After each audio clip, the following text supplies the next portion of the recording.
This video was brought to you by Dashlane. Welcome back guys to Voicey here and another r/TalesFromTechSupport. Tech support live such wonderful and mysterious lives. Sometimes they can sit around and not much at all happens. Other days they're flying you to another state while you are pregnant to help someone charge their laptop. Yeah, users can be painful. Don't forget Voicey veterans to like, subscribe and hit that bell to never miss an episode. This story was called, I flew to Ohio because someone couldn't figure out how to charge their laptop. This happened last week. Well, the trip did. This situation has been going on for over 3 months. I work for a large company and we have sales reps all over the country. I'm the product owner systems owner for a lot of the tools and technology that our salespeople use. I'm not technically in technology, but I have a development background, so end up getting involved in protecting a lot of our IT staff from stupidity. Anyway, one of our long-term sales reps, who is based in the middle of nowhere in Ohio, a 2-hour drive from Columbus Airport, called in to tech support about 3 months ago stating that her laptop wasn't working. We had our annual sales meeting in June, so we told her to bring the laptop with her as we always bring some of the IT folk for stuff like this. She brings the laptop and IT lead notices battery is dead, so charges it up and turns on fine. We tell sales rep, she confirms it's working now, and we thought it was a fluke, or maybe a bad charger, so we gave her a spare charger. The week after the sales meeting, she emails and calls us to say that the issue is back. Her laptop won't turn on, and she charged it all night with the new charger. We start thinking something could be wrong, so we order her a replacement, send it out, and send her a box to send her laptop back in. She confirms replacement is working, and we received her laptop, charged it up, and it worked fine. So we ended up testing and reissuing it to someone else who didn't have any issues. A few days go by, and sales rep calls in again and tells us the same issue with her laptop. It's not turning on. We ran through troubleshooting and our IT lead did a FaceTime call with her, and she was completely belligerent at this point, yelling at our IT staff and my manager, who is the CIO of our division. We ended up sending her multiple replacements, and they would consistently stop working after about 3 days. She sent an email to our C-level executives complaining about me and the IT staff that we keep sending her broken computers and don't understand laptops, and that she wants one of us to come to her hometown as soon as possible. Otherwise, she's entertaining offers from competitors. Well, head of sales told us we needed to fix this. She refused to come into us even though part of her territory is only 2 hours from us. And since she made a big stink, so my pregnant butt, yep, I'm pregnant, had to fly to her last week. She wouldn't even meet me in Columbus at a hotel. I had to drive 2 hours to her home office. So I get to her home office and she shows me her laptop and the charger and what's going on. The plug for the charger has a square back instead of a round one. It's almost the same shape as where the Ethernet cord goes. Guess where she was putting the charger? So that is why her 8 or so laptops we sent her stopped working after 2 or 3 days. The battery would die because she wasn't charging it properly. I taped a sticky to the top of her laptop with an arrow pointing to the left where the charger goes, so she doesn't get confused. She barely thanked me and told me it was my fault for changing our laptops from HP to Dell, that there are too many square holes, so how is she supposed to know where the charger goes? I didn't make that call, by the way. Our parent company did, because they had a better lease agreement. And to make matters worse, when I got there, she said to me, "Oh, you look puffy. Have you gained weight?" No, I'm pregnant, but I'm not pregnant enough to really tell anyone yet, and that's why I'm puffy, you jerk. I obviously didn't say that, but I told her it was from the flight and the 2-hour drive from the airport. She is a jerk. I feel like for tech support, majority of their time is not spent on the most complex problems. It's solving all the simple problems that stupid people don't know how to fix themselves. Like maybe putting the power cable in the right place in the laptop? This story was called, Old Dear Can't Find Her PC. There I was, a fresh-faced 22-year-old newbie to the world of IT support. I was 1 month into my new job, supporting post offices up and down the UK in Fujitsu, and yet to experience any downright stupidity when an old girl from the West Country, we were called Doris, called through complaining that her only till wasn't working.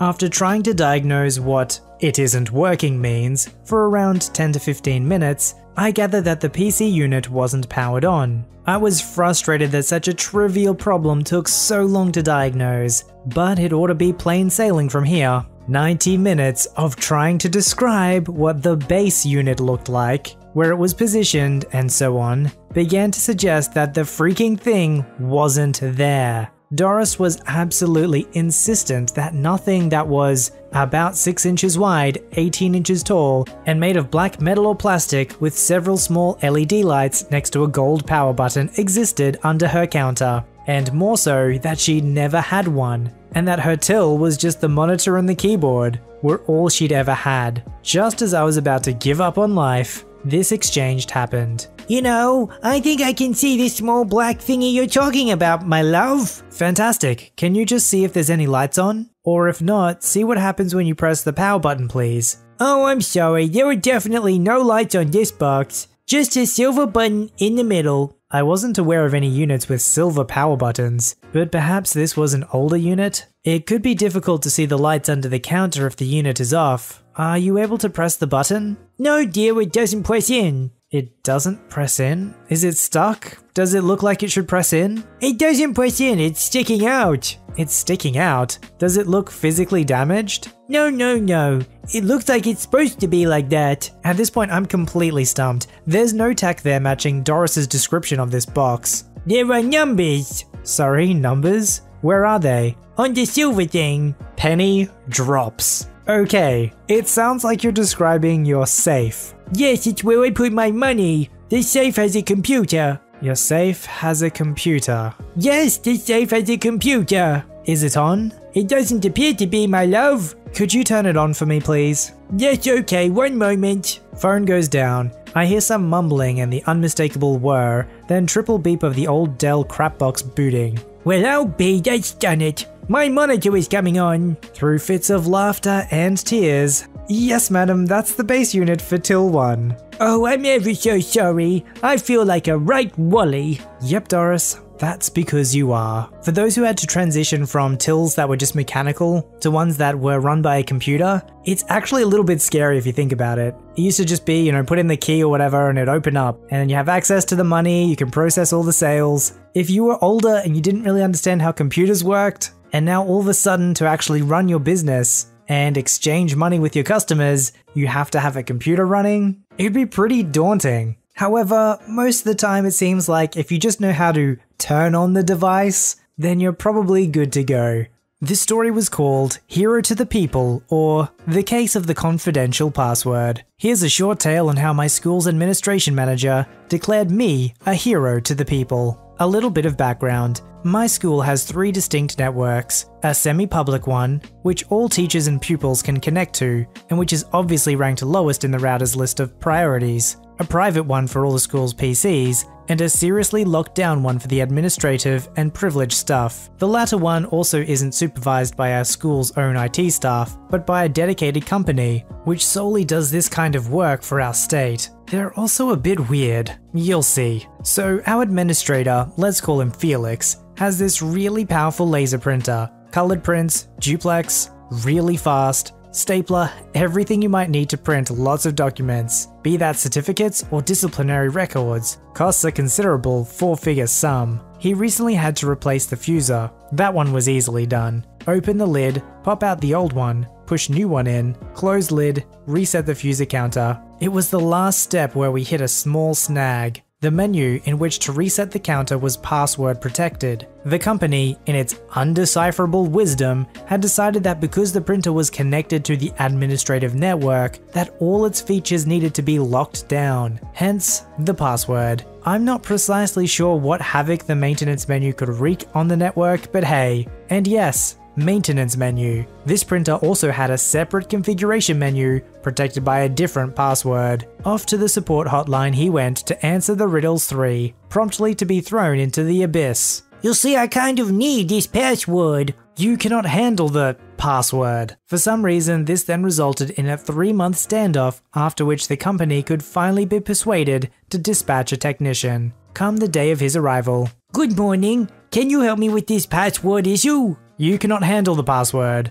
Yeah, I kind of figured that out by now. That's why you are here after all, right? I am not allowed to know the password either. Felix twitches. Yeah, the rest of the meeting went equally well. The proposed solution was thus: buy a new printer. Remember the 4-figure cost? that would come out of our budget and scrap the old one because it had been contaminated by secrets. Needless to say, Felix didn't think much of that solution, and that's when he approached me. And the rest of the story is somewhat anticlimactic. I had a look at the printer and it definitely had a bit more computing power in there than your usual $30 printer from Walmart. In a flash of inspiration, I also remembered that most devices have some hardware capability of resetting stuff to factory settings. A quick Google search yielded a video on YouTube how to do just that for this exact model of printer. You can find tutorial videos for the most insanely off-track devices on there. Now if those guys could just reduce their waffling for 10 minutes down to the actual 30 seconds of relevant stuff. 1 minute with a screwdriver and a change of position for a jumper, and presto.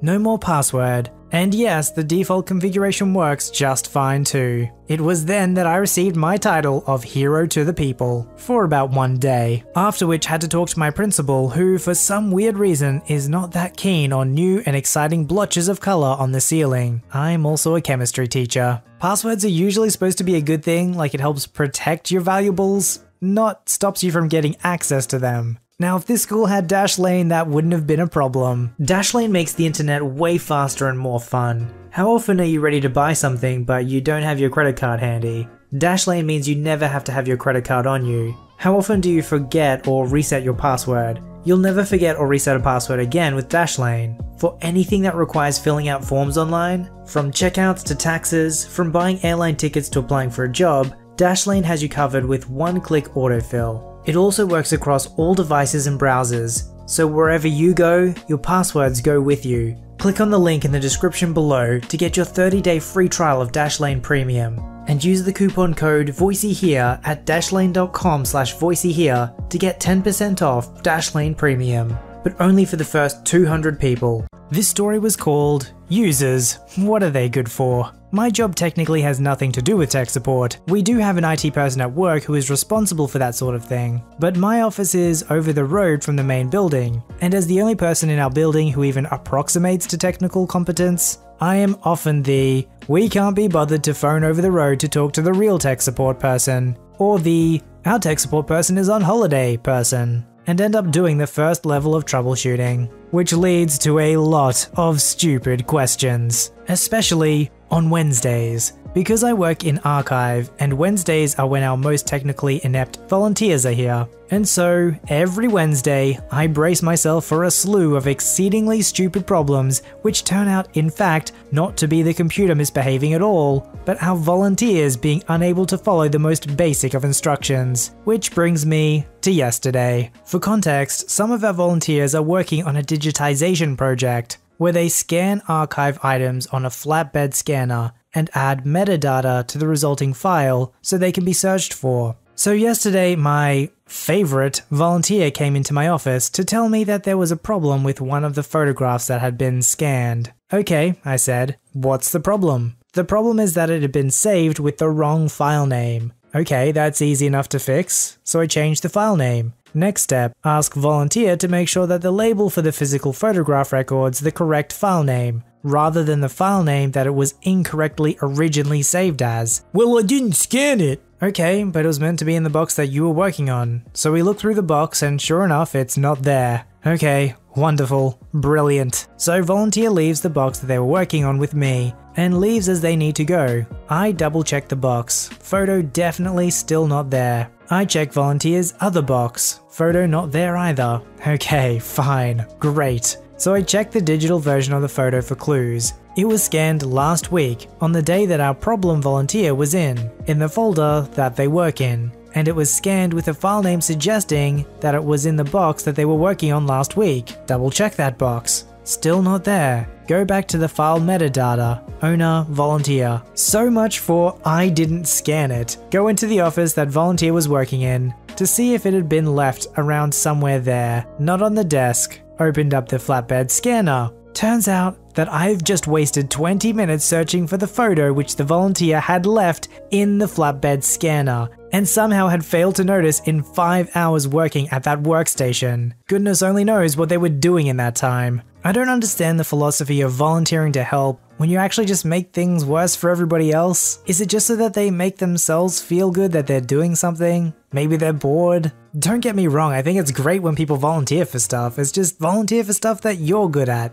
This story was called Earned My Keep Today. Is Turbo there? A quivering voice asked from outside the workroom. Recognizing the call to action, I took a final sip of my tech fuel, coffee to you non-techs, and turned my face to the latest user in distress. Sure, what's the problem? I asked, not realizing that I was about to test my tech knowledge to the limit. The thingy's broken, the small, unsuspecting student replied. Eyeing my victim, my many years of experience told me that the lack of computer upon their person inevitably meant that the offending device was in their classroom, and the child had been sent to escort me to the location. Lead the way, I replied. Off we went, stalking through the quiet halls of a school during lessons, heading to the room that held my adversary. Here it is. My teacher presented me a laptop with symbols on the screen. The class was unable to decipher. One glance and I was able to recognize the symbols formed a language that was descended from several ancient forms of what was more commonly known as English. Lucky for me, I'm semi-fluent, so I set to work deciphering the 3-word message that had a class of educators and educatees stumped. Continue to boot. Instantly, my years of IT support came into effect. Mental flowcharts started processing incoming data. Results were compared to my vast internal database of problems and fixes until, finally, a solution presented itself. With no flourish or fanfare, I leant forward, the whole room holding its breath to watch the wonder of a magical fix. My eyes found their target, sending commands to my finger to reach out and stab once at the keyboard in front of me. Years of experience guiding my digit as it descended to one key in particular, an arrow point to the left with a little upwards tail. My Herculean task complete. The laptop continued to boot and the logon screen soon appeared. My job done, I wandered back to my lair, safe in the knowledge that I had more than earned my pay for the day. Success. And that just about sums it up, doesn't it?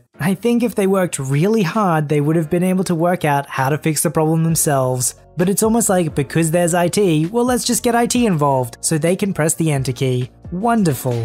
Post your stories, memes, and fan art at r/VoiceyHere. Don't forget to like, subscribe, and hit that bell to never miss an episode. Alright, Voicey veterans, I'll see you in the next one.